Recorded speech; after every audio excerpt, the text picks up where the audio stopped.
Hi Aries, welcome to Higher Source Tarot for your September 2023 tarot reading. This is a reading for all Aries, Sun, Moon, Rising, and Venus. How did we get here? We're already getting into September. I can't believe it. Now, if you didn't see it, there is a 4-month predictive reading up if you're interested in that for September all the way through the end of the year. And I'd also really appreciate it if you hit the like button. That communicates to YouTube that, hey, we like tarot on YouTube. We want to see it sticking around here, and it just really seems to help. So thanks again for all of you who just are remembering to hit that like button. It does do something. And if you're new here, welcome. I post new readings on Friday, then again on Monday. Fridays are always a general reading. Mondays are different every week. I can tell you next week will not be another September reading on Monday. I don't know what it is yet, but it'll be something else. And if you like tarot and you like the channel, I'd love to invite you to subscribe to Higher Source Tarot. What advice do you have for Aries? Sun, Moon, Rising, and Venus. What does Aries need to know, please, for the best and highest good of all involved with Aries? Messages for Aries, please. All right. We'll start here with the tarot. Then we'll finish off with a couple of oracle cards.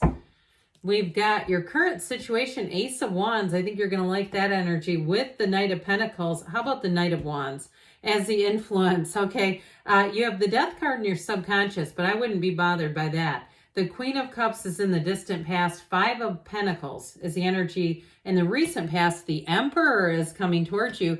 You're represented by the 4 of Pentacles. The person or situation that you're attracting is represented by the 9 of Cups.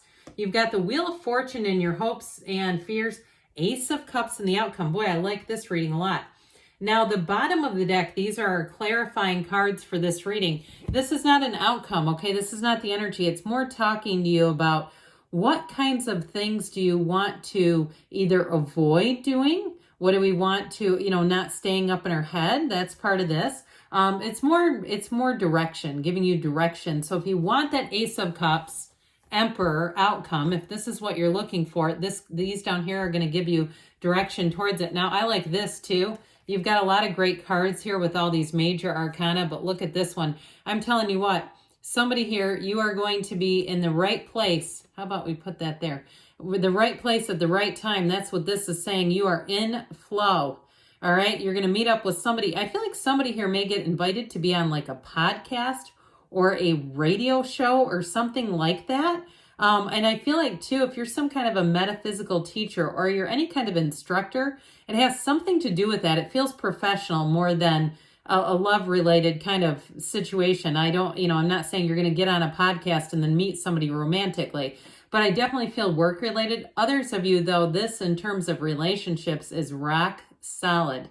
This is solid gold dancer material right here. So with the energies that are here, we have, of course, Aries. We've got Scorpio. We have Aquarius. We've got Taurus, Leo. We have, let's see, it looks like all the elements represented here. And so just 3 major arcana, but their positions are awesome. So like we were saying, we've got 2 8s, and this is interesting because 8s are about rhythm, vibration. The 8 of Swords and the 8 of Cups are really polarizing. Because the 8 of Cups is moving on to deeper meaning. 8 of Swords is like too much thinking. It's that damn committee that meets in the mind. That one that we want to disband. So I do feel like with that 8 of Swords energy and the 5 of Swords too is too much thinking. Somebody here, what might be really helpful, and I get some feedback on meditation. Some people just cannot seem to do it in the traditional sense, but I get a lot of comments about doing it in a way that works for them. That may not be the most traditional. Maybe it's drawing. It's even just sort of stream of consciousness journaling. Or even walking. okay? But doing something to clear out the mind. It's not walking and thinking. It's not walking and overthinking. Aries doesn't like to be caught in that air energy anyway. That is like, ew. So if it's somebody around you too, they're going to be like a repellent to you. You'll get around them and immediately say, I don't think I can be with this person. And I don't get this as a romantic relationship. It could be a coworker, a neighbor, somebody who even somebody on social media where their posts drag you down. I feel like somebody you might unfollow, because I don't see you standing still. You're not in a stuck energy at all. You're in a moving forward energy. So that 8 of Cups is the hero's journey. So I do feel like with this one, you're moving on into something, and you may have to break free from somebody who just is dragging you down. I feel like this anchor, it's like time to turn a fire hose on them. I almost see like the universe inserting a fire hose between your back and this person, because you've got that red robe of desire. Red is an important color in the tarot, and the Emperor wears it because it's saying, with this, you're going to be running towards your goals. Nothing is going to stop you here. I do feel like somebody has a great idea. And if that podcast thing is actually your idea, and you're concerned about having people to interview, I do feel like you get some kind of a partner who comes in that will be that Knight of Wands energy, highly creative, somebody who's not afraid to take some risks. And this is an energy, though, of enthusiasm, excitement, and really hitting the ground running. So if you're changing jobs too, or you're moving locations, it's going to be fabulous. I just feel like whatever this is, it's exactly what you need at this time. It's that new beginning where you say, God, my life just expanded again. I thought it was doing okay. I thought it seemed like I was on the right path. I wasn't expecting this. And that's when we seem to get it, when we have the ability to drop the desire in our minds so we're not over processing it and really kind of pounding it into the ground. Because when we do that mentally, it just brings in too many thoughts of lack. It brings in too many blocking thoughts. And so this is open, wide open. Now, in relationships, I do feel like you have somebody who wants a second chance, but I do get you being a bit of that, like, 4 of Pentacles towards them. I feel like they may come back around in a Knight of Wands style, very enthusiastic, like nothing happened. I feel like you're going to say, look, we got to acknowledge what that was, or there is nothing else here. But I feel like, too, you may even just accept the apology for what it is, because some of you have a new opportunity, you have new doors opening, and I get this sort of feeling of like, I'm not messing around with something from the past when I got all these possibilities right in my line of sight. I'm not turning around. Okay, this is not turn back moment time, right? This is like, I'm moving forward because I know that there's more here and I'm already into it. So I will say too, somebody may be a little too late as well, because with that Ace of Wands, I do feel like you have a wonderful partner.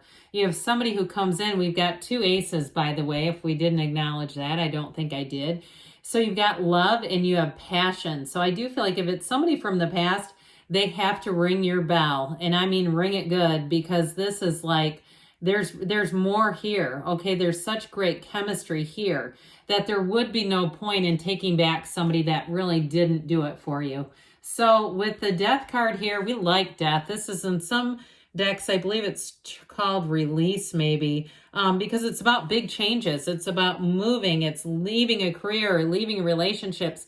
I always point this out, climbing over the wreckage of the past. That's actually a body. And the people there are mourning that situation, but you're not. Actually, too, death can be joyfully exhilarating. And so it's coming out of your subconscious. Your subconscious is saying, hey, it's time for Aries to be in a joyfully exhilarating time. Let's step on the gas. So that's where I feel like you don't have much room in your life for things from the past that just aren't, they're just not worth reviving. So this is like the first day of the rest of your life. I do feel like you have a new door opening, a new opportunity. It's also, too, though, it's like endings that you need to embrace. That's your higher self, the skeleton, saying it's time to end this because guess what I have waiting for you? Good things coming. And so it's a spiritual transformation, too. So if you're listening to a lot of spiritual teachers, and that's what the podcast thing is about, or you're saying, I listen to a podcast a day. I get into the gym and I just listen to that stuff. That too, in some ways, is a form of meditation. Now, I'm more of a meditation traditionalist where I really quiet my mind and just evacuate thoughts. But look, I'd say go in whatever direction speaks to you, because this is all about a rebirth and it's awesome. So with the Queen of Cups in the distant past, somebody here, I feel like you may not have been putting on your own oxygen mask. If you were in a relationship where you were giving and giving and giving, and there was no getting, there was no return of it, no return of service, I do feel like with this one, it's significant, saying as you move forward, I feel like too, some of you may have a little bit of a difficulty in a new relationship, and I use the word difficulty very loosely. How about adjustment?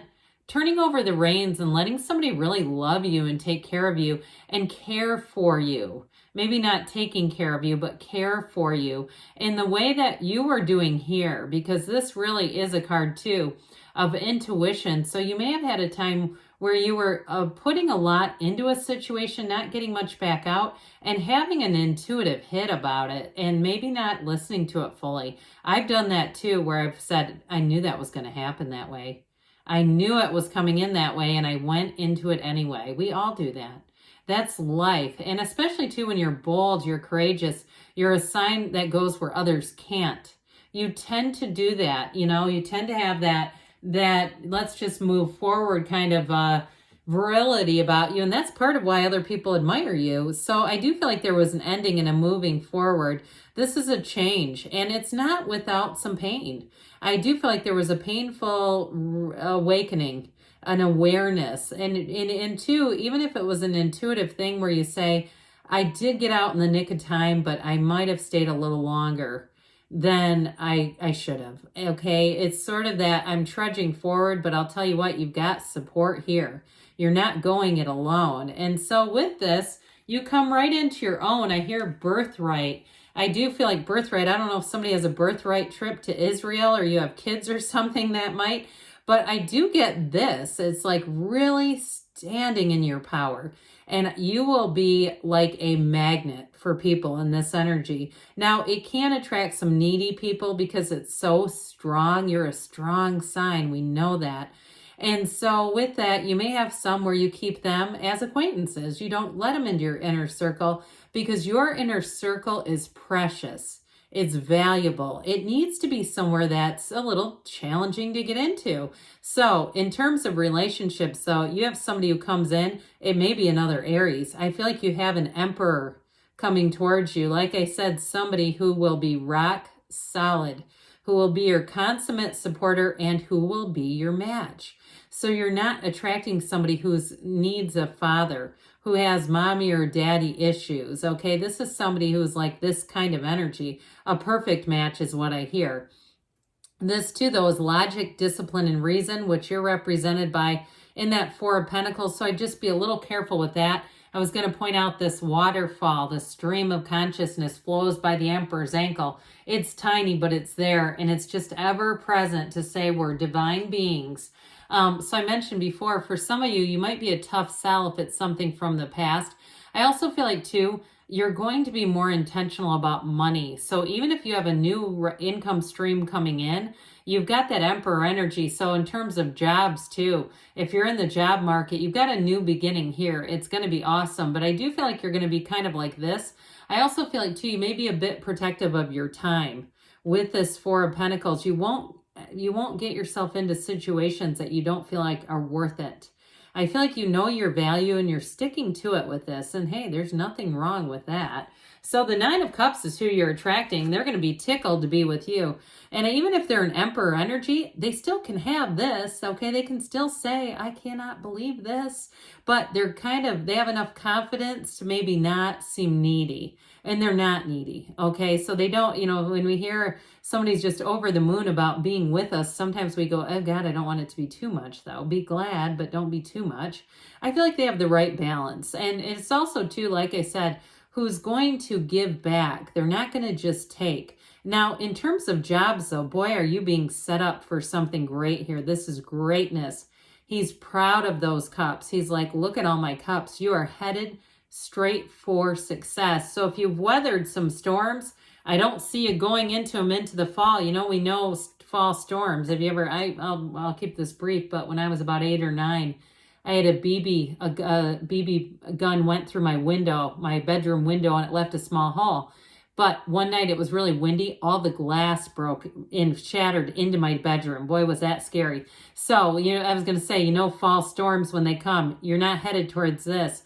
This is a time where you're rising up to the top. You are in, like I said, the right place at the right time. This is everything coming together with the Wheel of Fortune. Never misfortune. And your energy, your outcome, if you keep going the way you're headed, you're going to come right into that Ace of Cups. You have a wonderful union here. You've got real love, but any new beginnings are going to fill your life. It's going to be a time where you say, it can't get better than this. How could it get any better than this?